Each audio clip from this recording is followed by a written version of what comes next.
Welcome back to our channel, dear friends.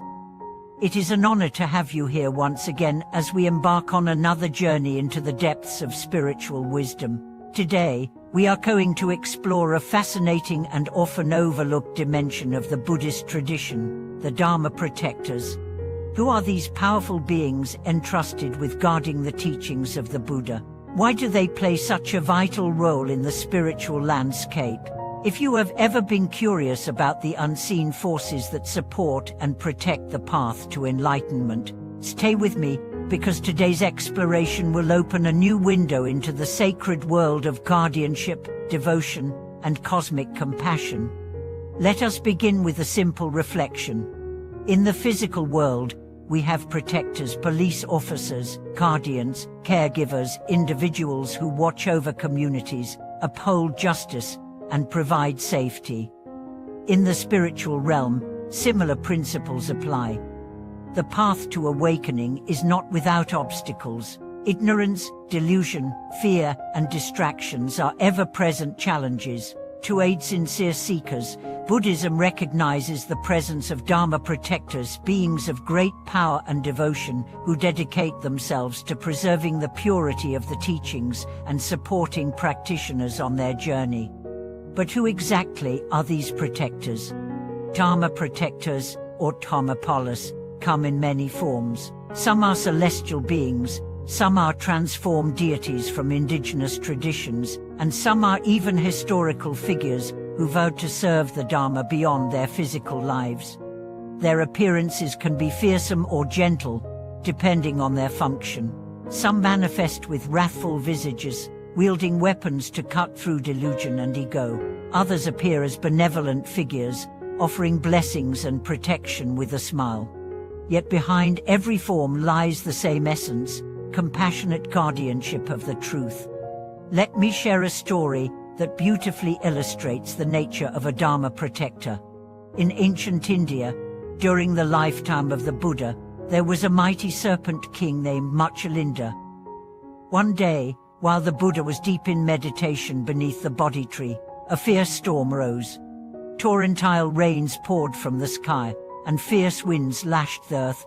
Seeing the Buddha's serene form exposed to the elements, Muchalinda rose from his lake, coiled his vast body around the Buddha, and spread his great hood above him, shielding him from the storm. For 7 days and nights, Muchalinda remained, protecting the Buddha in perfect stillness. When the storm finally subsided, Muchalinda bowed respectfully and returned to his realm. This story captures the heart of Dharma protectorship. It is the unwavering commitment to shield the light of truth from the storms of confusion and destruction. It is the silent, steadfast devotion that supports awakening, even when unseen.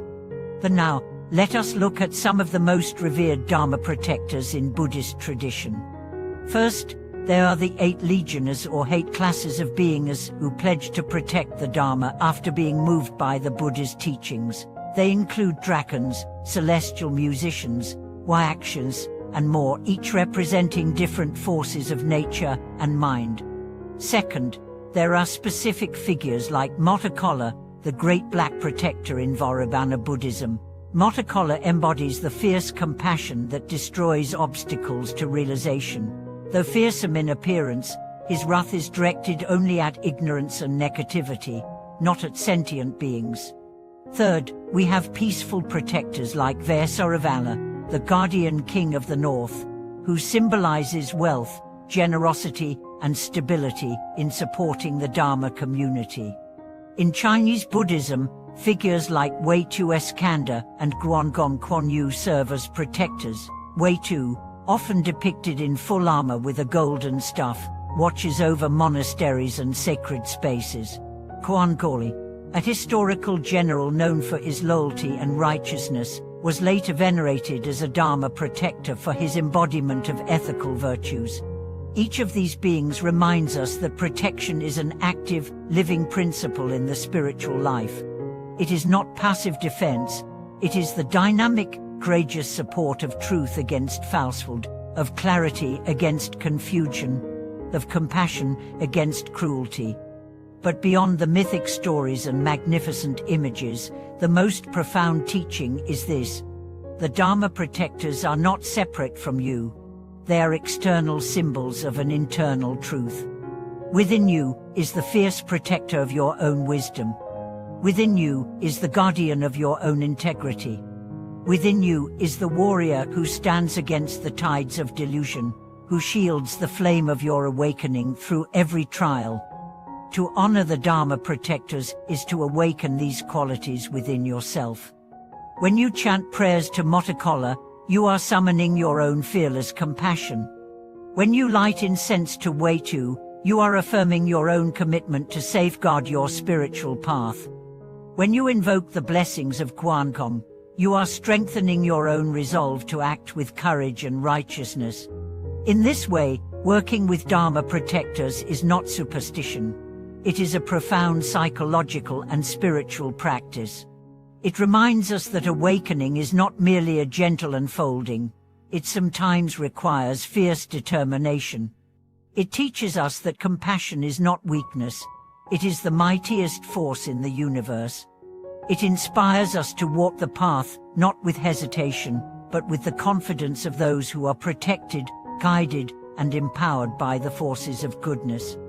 And now, you may wonder, how can we connect with the Dharma protectors in our daily lives? There are many ways, simple and profound. First, through prayer and dedication. You can offer sincere prayers, asking for guidance, strength, and protection in your practice. You can dedicate your efforts to the well-being of all beings, inviting the protectors to assist not just you, but all who seek the truth. Second, through offerings. Traditional offerings include water, incense, flowers, light, and food. These are not bribes or transactions. They are gestures of gratitude and respect, acknowledgement of the sacred relationship between the seen and unseen realms. Third, through ethical living. The best way to honor the Dharma protectors is to live a life of integrity, kindness, and wisdom. When you uphold the precepts, when you act with compassion, when you serve others selflessly, you are aligning yourself with the very forces the protectors represent. You become part of their work in the world. Fourth, through mindfulness and vigilance. The Dharma protectors also symbolize the part of us that watches over our mind, that guards against the subtle intrusions of greed, hatred, and ignorance. Each time you notice a harmful thought and refrain from acting on it, you are embodying the spirit of the protectors. Each time you choose patience over anger, generosity over selfishness, clarity over confusion, you are continuing their sacred mission. And so, dear friends, as we walk the path of awakening, let us remember that we are not alone. We are supported by a vast and unseen network of compassion and wisdom. We are protected by forces ancient and timeless, within and without. We are guardians of the Dharma ourselves, called to protect not only our own awakening but the awakening of all beings. To honor the Dharma protectors is to honor the sacred flame within each of us, the flame of truth, the flame of love, the flame of boundless freedom. Thank you, dear friends, for joining me today in this profound exploration of the Dharma protectors. If this video resonated with your heart, please share your reflections and experiences in the comments below. Remember to subscribe to our channel, like this video, and turn on the notification bell so you can continue journeying with us into the depths of wisdom and awakening. Thank you for watching this video. Until next time, may you walk protected, may you walk fearless, and may you walk illuminated by the boundless light of truth.